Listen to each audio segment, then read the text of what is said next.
Hey everyone, TechGate here, and in today's video I want to talk about the Pixel 6, mainly about why I switched to it from my Samsung Galaxy S21 Ultra, a bit about the controversy surrounding the phone because this phone has had a lot of controversy surrounding it, and why it's not even my main device anymore. So if that sounds interesting to you, if you could like the video and subscribe to the channel, it would help out a lot. Cheers!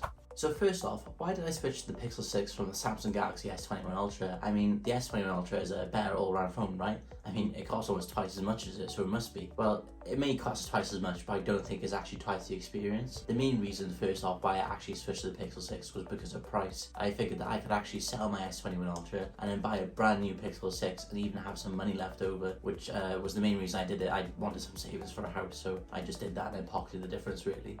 So when I got the Pixel 6, I actually expected like just an all-round worse experience, but I was actually pleasantly surprised that I actually preferred using this to the S21 Ultra. So why did I prefer using it to the S21 Ultra? Well, I think the software experience was actually better. It felt smoother than the S21 Ultra. I mean, it did have a 120Hz display and this is around 90Hz display, but even then there's less juttering, there's less pausing. It wasn't that much on the S21 Ultra, it just did like little micro stutters, but it just feels really smooth on this phone. I was also really happy with the software experience. One UI I'm a bit on the fence about, but the stock Android experience is great for me. I didn't even feel like I wanted to install a different launcher or anything. I mean, I'm even using the stock Pixel experience. It's actually pretty good. One major gripe for me, which may be like small for everyone, is the ability to actually search for apps from the lock screen. I mean, I could just swipe up and then start searching for an app.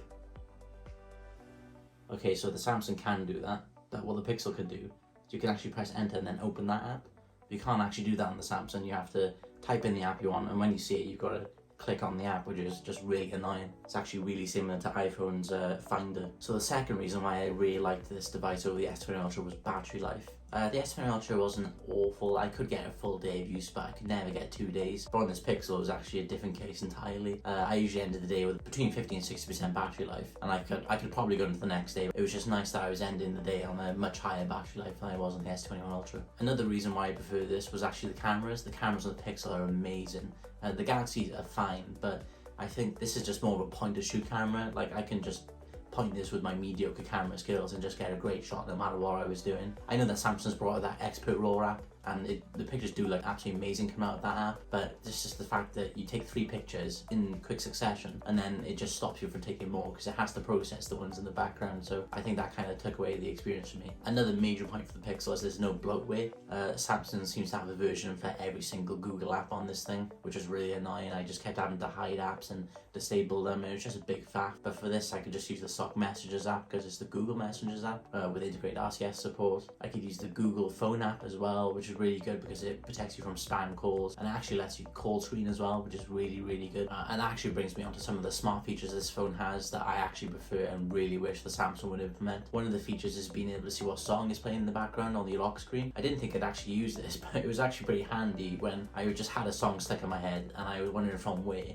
and I'd realised half an hour I was walking through a shop and they were playing a really catchy song, so it was actually really cool being able to see it on my Pixel. Another one, like I just mentioned, is the call screening feature. If you get a call from a number you don't recognize, then you can easily screen it with a Google Assistant, and that usually just makes them hang up straight away. It was super handy. So yeah, overall I think this phone is just absolutely fantastic value for the price. I can't believe I could probably buy 2 of these for the price of one S21 Ultra, or well, I guess the S22 Ultra now, but the fact that you could buy 2 of these for one phone is just absolutely insane. Next, I want to talk about some of the controversy surrounding this phone because there was quite a lot. I want to start off by saying not trying to minimize anyone's experience because I know some people had really bad experiences with the Pixel, like software bugs and really awful battery life, but I can only talk about my experience at the end of the day, and I just wanted to put that out there. So first off was the buggy software. Some people reported some awful bugs, like some network issues and just general lagginess, apps crash, and the software experience just being really crap, especially for a Google phone. But I didn't have any issues, surprisingly. I think the only issue I had was some weird charging issue where if I turned off bedtime mode and put it down to wireless to charge overnight, it actually wouldn't finish charging by the time I woke up about 7 hours later, which is annoying every couple of times it happened. But other than that, my software experience has been perfectly fine. I've had no bugs whatsoever. The second controversy I want to talk about is battery life. I know this has been talked about a lot online. Some people just have absolutely horrendous battery life on the Pixel, but it's really funny because the battery life for me has been the best on any Android phone I've had before. On the Pixel 6, it's just absolutely crazy. I don't know what AI wizardry Google is using, but the battery lasted me through an entire day and halfway through the next as well. But for some people, it was dying before even like the afternoon, which is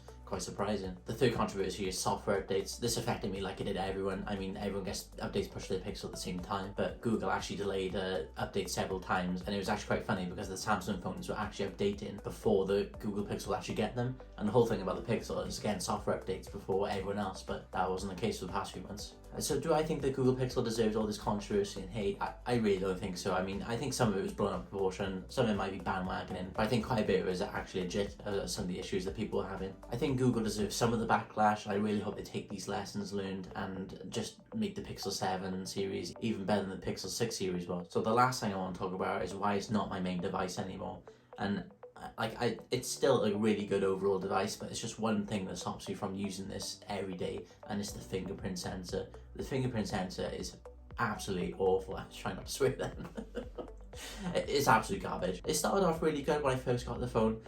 I was wondering why everyone else was moaning about the fingerprint sensor even. I mean, it would just unlock fine for me. It would take like half a second slower than my S21 Ultra, but really the accuracy was fine. But then the longer I started to use the device, the worse it actually got, to the point now where a few months after I've owned it, it only unlocks every like third time I use the fingerprint sensor. It's really annoying. I think for a feature that someone uses to get into the device every single day, such a basic feature really should have been a lot better out of the gate. I don't know how this got past QA, if Google even does QA. I know there are workarounds for registering your fingerprint multiple times, but really, why should anyone have to do that? I don't have to register my face multiple times on my iPhone.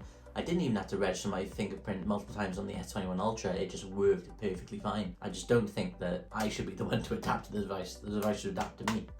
Google, take a massive L from this and just please put a proper fingerprint scanner in the Pixel 7 series. I'm begging you. So another reason why the Pixel 6 isn't my main device anymore is the video quality. I mean, don't get me wrong, the video quality is actually really good. I've always heard that the video quality is better on iPhones. I've actually recorded the last video with the iPhone, albeit in cinematic mode, which was a lot worse than I thought it was going to be.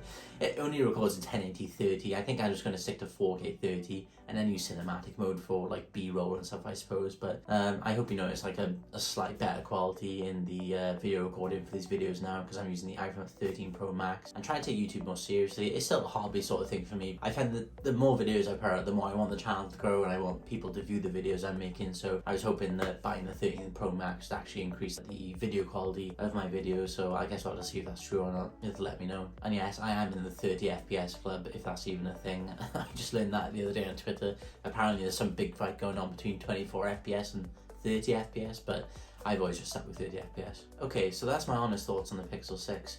Do you have one? What are your thoughts on it? Were you one of the ones who were having issues, or was your experience just fine like mine? You have to let me know in the comments below. And again guys, thanks for watching this video, it means a lot. If you could like and subscribe, like always, it means a lot. Thanks for watching guys, I'll see you in the next one.